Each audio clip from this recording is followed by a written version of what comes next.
This program has been proudly brought to you by Broadcast Rentals.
I saw that. Focus on the nipple and, yeah, that's it. Just brush a finger over it. So if I get it... Just cut off with the head.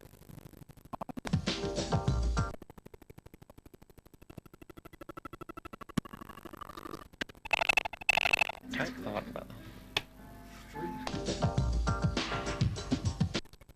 A nipple having sex with two hands. Those ones? That's good. It's too steep.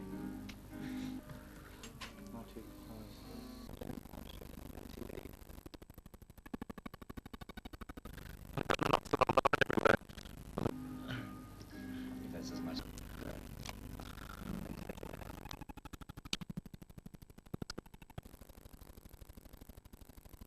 My feeling for myself, I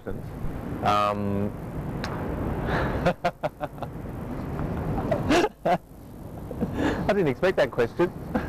Maybe I should look at the questions first. In what regard? I mean, you know, they're just, if you have sex, you use a condom, basically, if you're having penetrative sex. I don't really think about it. It's, you know, it's just so ingrained that it is no longer an issue, really. I never liked them. I hated them, loathed them. It's like having a bath with your socks on. You mean like sucking people off in toilets and things like that? It felt very awkward and strange. It was very unusual for me, and something I couldn't really get into.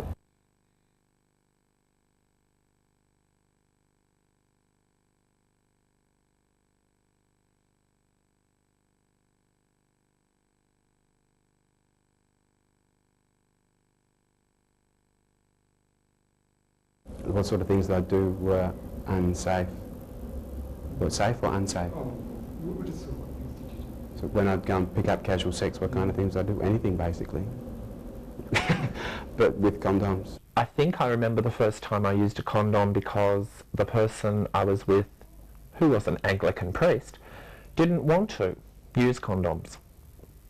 Was very much against them, had a great mistrust of them, which I found very interesting. But I was too much enthused with living life to have sex without them. If I do have penetrative sex, I would use condoms. I mean, it doesn't, with me, it's not an issue not to use them. I mean, if I was put in a position where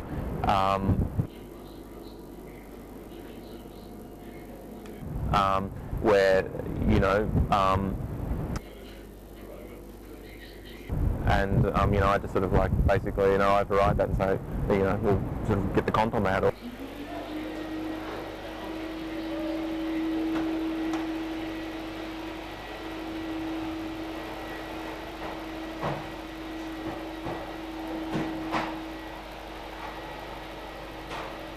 Howard says he's... comments. Premier Nick Melbourne yesterday said the releasing detailed policy.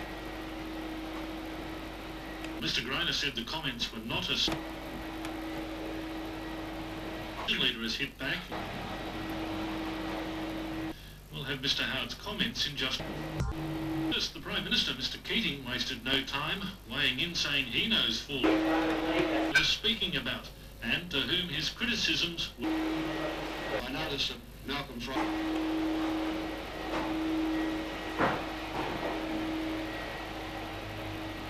Of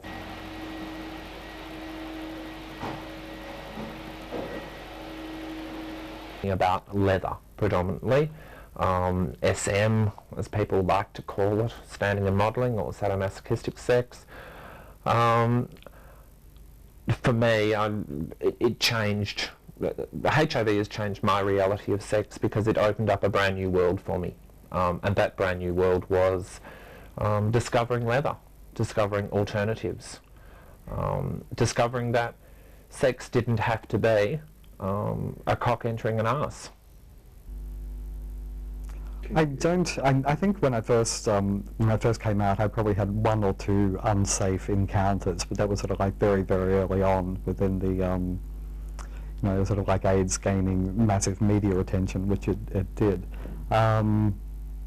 And that was more from an experimental point of view, because I was not sort of like proficient at sexual contact or relationships at that point in my life. So it was not.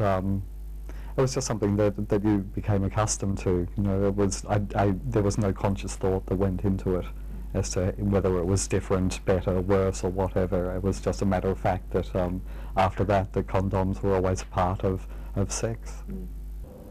Yeah, people say that, but I actually just basically see them as a duty. It's my kind of responsibility to myself and my partner to use them. But yeah, I actually don't see anything basically fun about them. I don't mind wearing them once they're on. I don't find it inhibits the sexual experience, but I don't enjoy putting them on.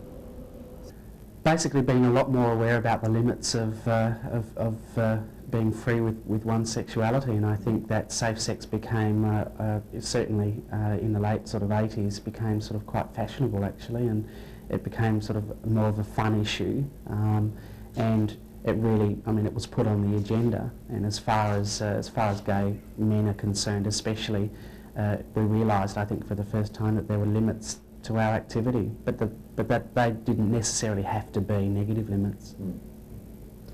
Yes, I do have penetrative sex sometimes, if that happens. I never force it.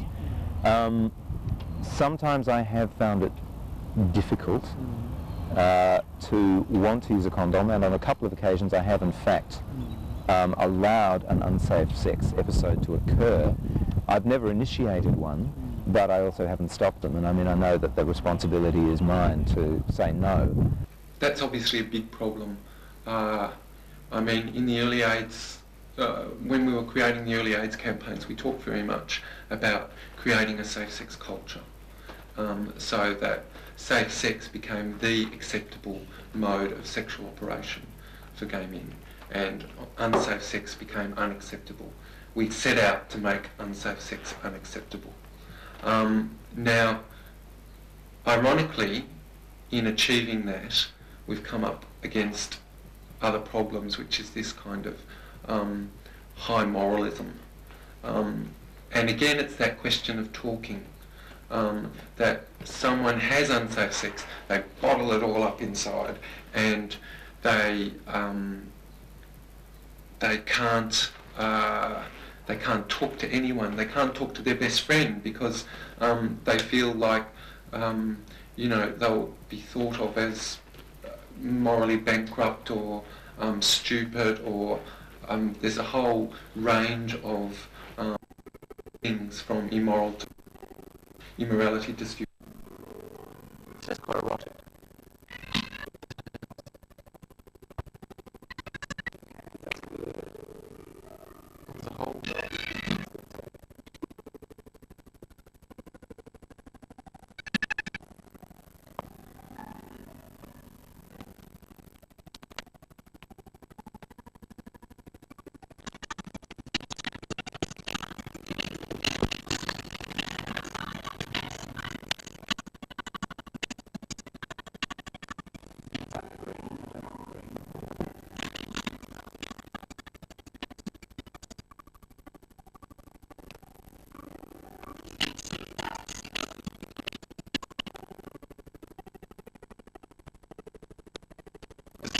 squeeze through other things.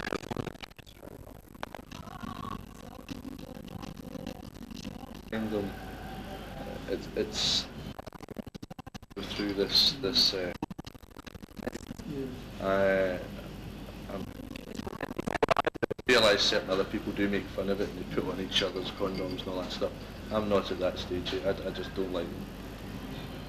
It depends on the context, on how they use. I mean, if you're talking about sort of like a casual encounter, yes, you know, like they are always part and parcel of it. From a relationship perspective, they do tend to sort of like be rather inconvenient, shall we say, because they take that spontaneity out of sex, I suppose. It's sort of like, oh my God, you know, like any scenario which develops, you tend to sort of like be looking around for the lube bottle and, you know, like the condoms, etc. Well, dinner subjects always get round to who's been seen at Club 80, who's doing what, and there's always the relationship question always comes up on boundaries within relationships. Like we've got quite a few friends that are in monogamous relationships, and we've got other friends that we've got a couple that are monogamous only within the confines of Australia. So whenever they go travelling, they can let their fingers do the walking, so to speak. And then we've got other friends that are quite sexually active outside of their relationship, as long as it is protected and as long as their partner knows what they're doing, it's fine with them. Having come from Perth, it's far more openly discussed in Perth, sort of sex venues and even the beat culture. And it seems to me that that Melbourne could be a little bit, or Victoria could be a little bit more open about discussing those issues and not being so moralistic. If someone's, you know, a beat queen or a sauna queen in Melbourne, there's sort of, you know, hushed giggles and sort of a few blushes on faces, and it seems to me that that's sort of fairly counterproductive. We're in a relationship and have been for 3 years, and we don't use condoms during our lovemaking. That was a negotiated, well, wasn't verbally negotiated, but our rules and things were very well understood between ourselves. That we're completely monogamous and we're very open and communicate with one another. What sort of things? Well, it was basically fucking. And it was I mean, it was at a sauna, and it was very, I mean, you know, I mean, at those sort of places, I mean, you get potluck basically. I mean, sometimes it can be quite, you know, quite nice sex, and other times it's just fucking. I mean, one of the things I like most about sex is just the actual bodily contact rather than actual penetration or even stimulus kind of to the genitals and stuff like that. That's a big part of it. But a lot of the pleasure comes from just two bodies. I was thinking to myself, I mean, you know, I mean, last night I was thinking, why was I going there? And I think a lot of it, you know, becomes part of the gay experience, that whole thing. And I remember a friend of mine saying that you know, he used to go to those, you know, beats and places like that because he just wanted some sort of contact. And I used to think, that seems really strange. I mean, you know, that seems a strange sort of contact. But I mean, in a lot of ways, it becomes part of your psyche to have it become addictive. I think in certain ways. And I think more last night it was more some sort of contact. But as condoms, I mean, you know, they're available in saunas, and that's really helpful. I mean, I think if I was in some sort of situation where they weren't available, I mean, then there wouldn't be any fucking involved, I suppose. I mean, you know, just be sort of mutual masturbation or something. Cuddling, hugging, being whipped across the back with a cat-o'-nine tails, smothering each other in substances which can be licked off, eaten off, beaten off, you name it. Sex can be anything. And if you look at some of the surveys about what gay men like and don't like, there's actually a large percentage of gay men who don't normally engage in fucking. But there's quite a percentage of people for whom that is the sexual experience. Now, again, for the people whose sexuality is constellated around the act of anal intercourse, condoms are going to be more difficult for than for the person who occasionally fucks but actually prefers sucking and kissing and rubbing. But I don't think any ad cam, for a person whose sexuality is constellated around anal sex, I don't think any ad campaign in the world is going to get them to replace that with massage. I mean, really. We're talking about something that is a to the increasing number of issues of those who live on. Well, Cecilia and Marshall both know what it is to live alone, and they've set out to provide a broader understanding of what this particular way of life involves, and they've done this by interviewing a wide range of men and women who life is all about. Or in the singles community. Sex without condoms, sex with large men. I mean, that aren't my only fantasies, of course, but they are kind of part of it. But it's like, I think there's a danger there is a danger when it comes to sex in living out your fantasies too far. And I think in the past that's something which I have tried to do, is actually live out my sexual fantasies and try and bring them to life. Yeah, no, perhaps we should best steer away from that question, I think. Could incriminate myself. What sort of fantasies do I have? Varied. I mean, they sort of range from maybe sort of like the, the aggressive sort of, rough trade type to maybe more of a sort of like a emotional sort of bonding. Everyone in the pub is quite aware of my fantasies. I can't drive past Melbourne Grammar without getting all excited, so I think that says it all. What, to do with condoms, you mean, or what? I've recently met somebody who, a casual acquaintance, who likes to play fantasy, which is something I've never ever done before. Rather what you're doing, I have to pretend that I'm taking a film of him, and he likes to perform in front of the camera. I'm the boy, I'm looking for the daddy. And you name it, with the exception. Have yet to experience the delights of scat, although I do speak in both literally and figuratively. Oh, you name it. In a gorgeous dungeon with a demanding, towering daddy dressed in black leather with masses of facial hair. He could be 3'6" or he could be 6'9", and I'd be there grovelling at his boots.